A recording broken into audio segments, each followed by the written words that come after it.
आसमान को आकार देने वाली इन अदृश्य और अविश्वसनीय ताकतों की इस दिलचस्प चर्चा में चलिए शुरुआत करते हैं। आखिर वो कौन सी विशाल और गुप्त प्रणालियां हैं जो हर दिन दुनिया भर के मौसम को कंट्रोल करती हैं? सबसे पहले बात जेट स्ट्रीम की।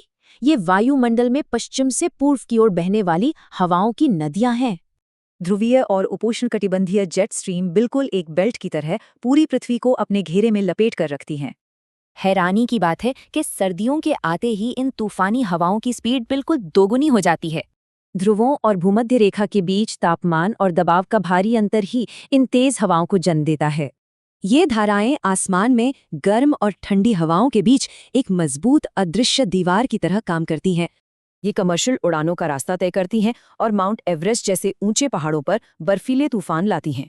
रिपोर्ट्स बताती हैं कि ग्लोबल वार्मिंग और तेजी से बढ़ता तापमान अब इन ध्रुवीय जेट स्ट्रीम को बदल रहे हैं।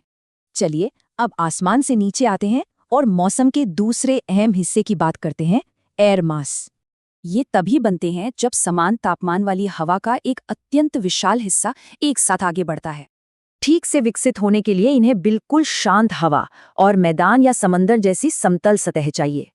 इन विशाल मौसमी कंबलों को हम मुख्य रूप से दो हिस्सों में बांटते हैं, ठंडे ध्रुवीय और गर्म उष्णकटिबंधीय।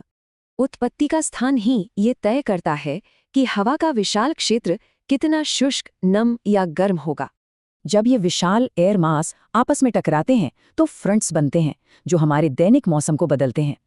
अंत में सोचने वाली बात यह है, बदलते तापमान के साथ ये अदृश्य इंजन कल की जलवायु कैसे बदलेंगे।